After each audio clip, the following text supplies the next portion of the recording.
चमन नाम के ऋषि तपस्या कर रहे थे।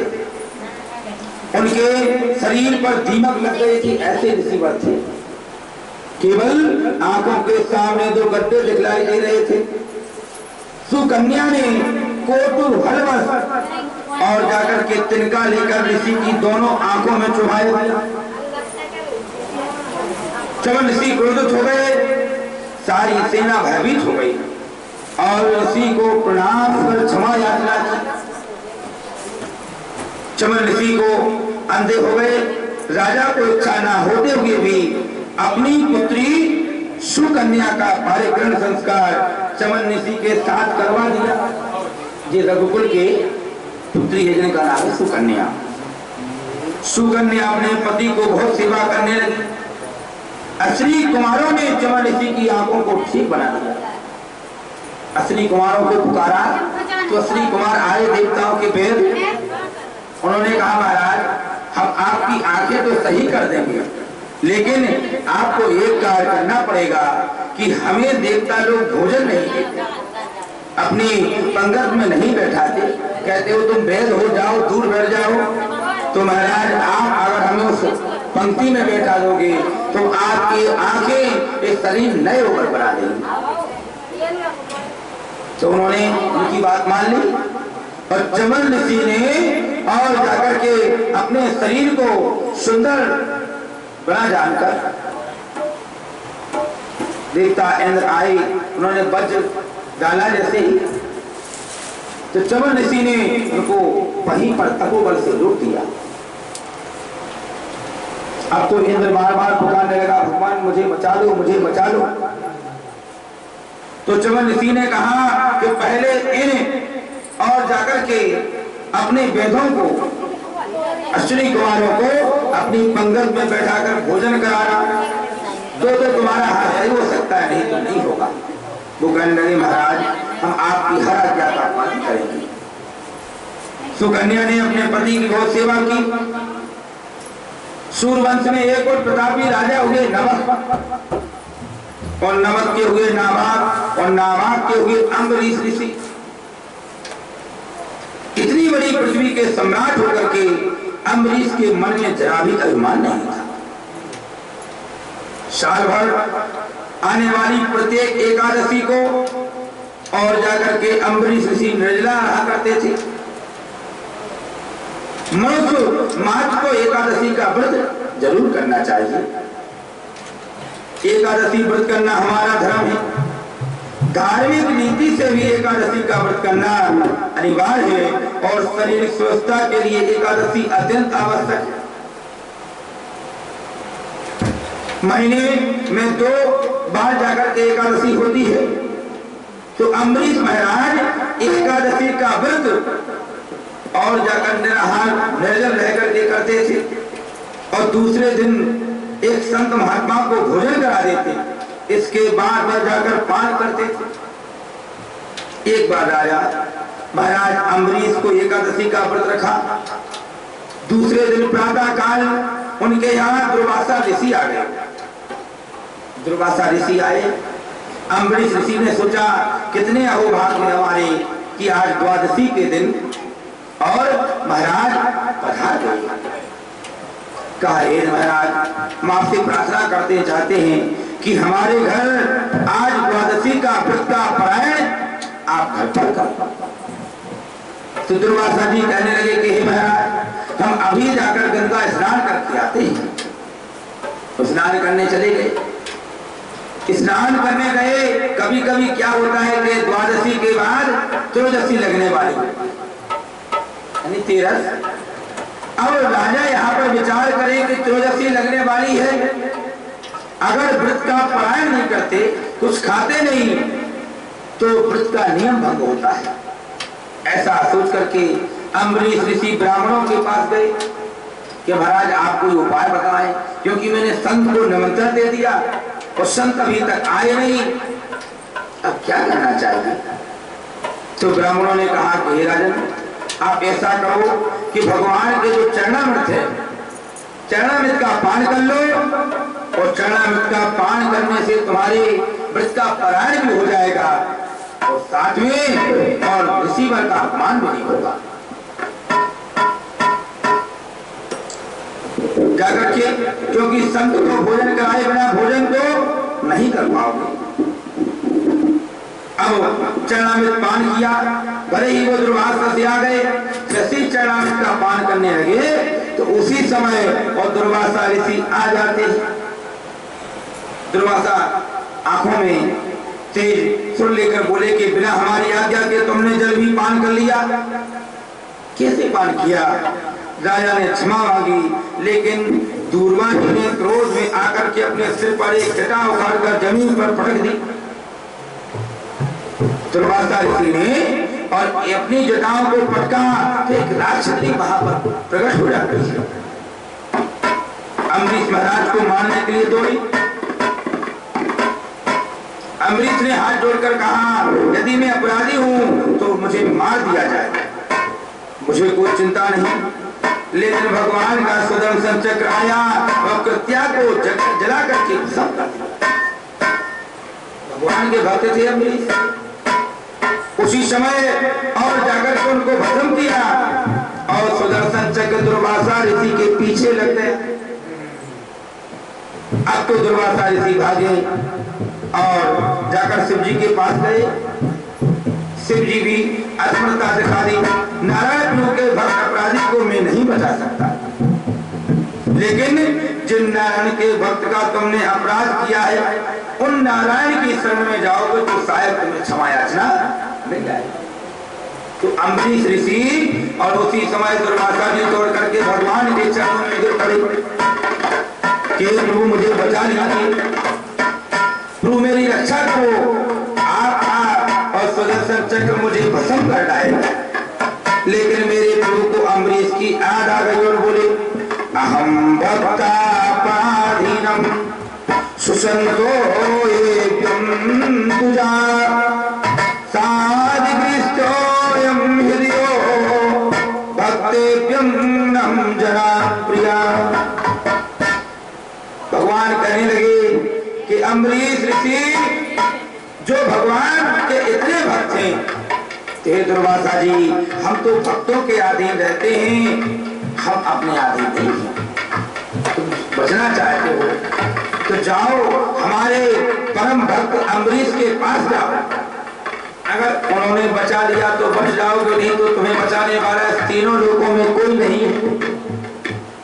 उसी समय दुर्वासा जी दौड़ते हुए आए अम्बरीश जी के और जाकर चरणों में जैसे ही गिरने लगे तो अम्बरीश ने पकड़ लिया कि महाराज आप ब्राह्मण हैं तो आप हमारे चरणों में क्यों गिरते हैं? दुर्वासा जी बोले कि भैया पहले इस सुदर्शन से हमें बचा लो, इस सुदर्शन हमारे जीवन का अंत कर देगा। तो दुर्वासा जी की बात को सुन करके और उसी समय हाथ जोड़कर अम्बरीश ऋषि ने प्रार्थना की कि मैंने मन के वचन से अगर भगवान के चरणों की सेवा की हो, वृक्ष एकादशी का पारायण किया हो, तो हे प्रभु इसी समय सुदर्शन चक्र स्थापित हो जाए, शांत हो जाए। इतनी सुनते ही सुदर्शन अपने स्थान को पहुंच जाते हैं। ऐसे और जाकर के रघुकुल में राजा हुए अम्बरीश। चंद्रवंश में प्रतापी राजा परमशक्ति युवनाथ राजा हुए। सूर्यवंश की विशेषता रही कि यहाँ बिना यज्ञ किए किसी के पुत्र नहीं होता था। तो सूर्यवंश में सूर्य से लेकर के दशरथ जी तक सभी राजाओं ने यज्ञ किया, सभी जाकर के उनके यहाँ पुत्र हुए। वशिष्ठ ने ध्यान लगा कर देखा, राजन सब गड़बड़ हो गया।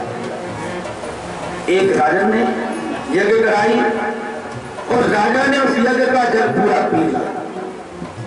यज्ञ का जल पी लिया तो वशिष्ठ जी से कहने लगे, महाराज मैंने वो यज्ञ का जल तो पी लिया है।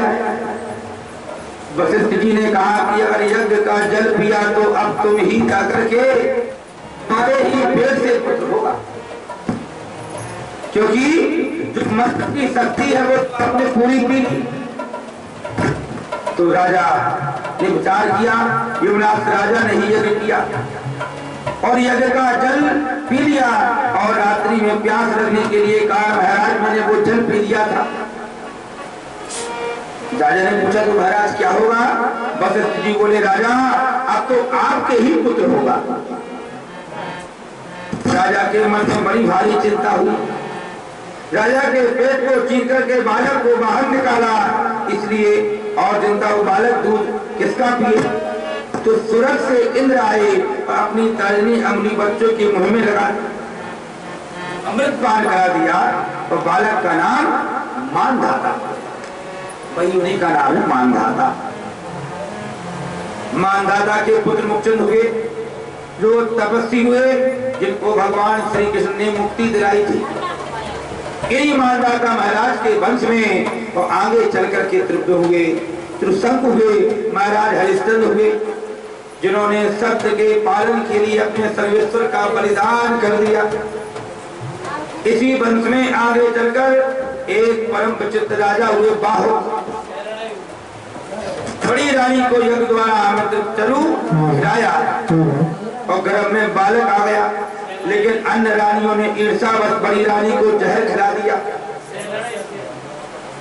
जहर खिला दिया गर्भ के बालक का विनाश करने के लिए।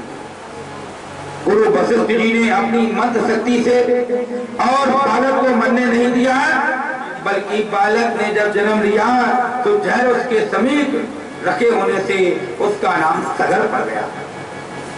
जहर के साथ जन्म हुआ इसलिए उनका नाम सगर पड़ा। सगर के दो पत्नियां थी, एक सुमति और दूसरी केसरी। केसरी के हुए असमंजस और सुमति के एक मास पिंड में जन्म लिया। क्रोध में आकर उसके 60,000 टुकड़े कर दिए, मास पिंड के 60,000 टुकड़े कर दिए, किंतु मंत्र शक्ति से वो 60,000 बालक बन गए। तो सगर राजा ने यज्ञ किया, जब 60,000 पुत्र हैं, यज्ञ करना पड़ेगा। यज्ञ का घोड़ा इंद्र चुरा कर ले गया और इंद्र ने वो घोड़ा कपिल देव के आश्रम में बांध दिया। वहां से अंतर ध्यान हो गई। सगर के पुत्रों ने जमीन को इतना खोदा सागर बन गया, इसलिए उनका पहले से उनका सगर के पुत्रों ने खोदा, इसलिए उनका नाम पड़ गया सागर। कपिल मुनि ने आश्रम में घोड़े को भला देखा, उन्हें भ्रम हो गया और उन्हें ही चोर जान करके मारने के लिए दौड़े। कपिल मुनि के आंखें खुली और 60,000 पुत्र वहीं पर जलकर सम हो गए। असमंजस के पुत्र अंशुमानु ने तपस्या की। असमंजस ने तपस्या की निकालने के लिए कि मुनि का श्राप हो गया है तो ये मरेंगे और मरकर के यह प्रेत आत्मा बनकर भटक रही है, तो इनकी आत्मा को कैसे तारे। तो उन्होंने जाकर के असमंजस ने गंगा मैया का तप किया।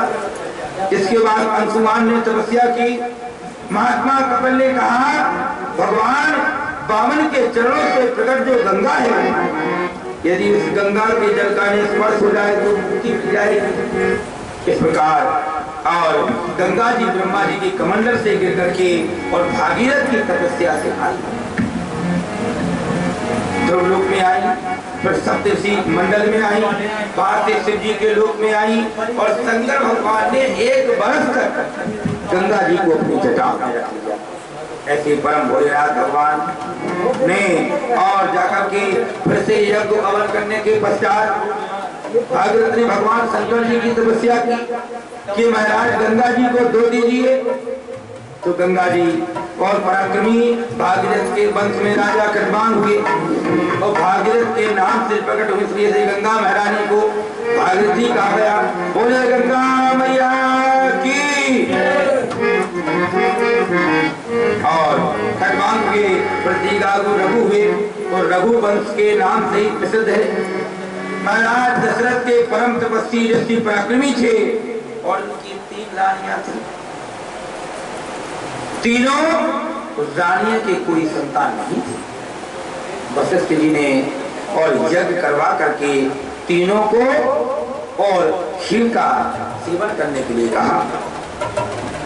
राजा ने पुत्र यज्ञ किया। क्षीर को लेकर के स्वयं अग्नि देवता प्रकट हुए और इसी रानियों को खिला देकर के वहां ध्रुव संतान होती। गुरु वशिष्ठ की आज्ञा से बड़ी रानी कौशल्या को अर्धभाग सुमित्रा को केकई को बांट दिया। तो तीनों रानियां गर्भवती हो गई, पूरी अयोध्या दुल्हन की तरह सज गई। सब लोगों के मन को आनंद होने लगा। नौमी तिथि मधुमास पुनीता और शुक्ल पक्ष अभिजित हरि प्रीता। नौमी तिथि चैत मास के शुक्ल पक्ष की नौमी तिथि आ गई। अभिजीत मुहूर्त आ गया और दिन के ठीक 12 बज गए। ठीक 12 बजे मेरे भगवान राम जी जाकर प्रकट हो जाते हैं। बोलिए राघवेंद्र सरकार की। शंख चक्रम सारितो कुंडलम समाकरेश सहार वृक्षो स्त्राभ्यो कृष्यामीनाथ सर्वभुजम्। ऐसी सुंदर झांकी भगवान की प्रकट हुई। मंद मंद भगवान मुस्कुरा रहे हैं। भगवान शंख चक्र गदा पद्म धारण किए हुए खड़े हैं। माता कौशल्या गदगद हो गई, लेकिन एक बात किसी को पता नहीं, दशरथ जी को भी पता नहीं, सैनिक मंत्रियों को भी पता नहीं, और प्रभु राम जी के प्रकट हो गए हैं। भय प्रगट कृपाला जनहितकारी कौशल्या हितकारी। दीन दया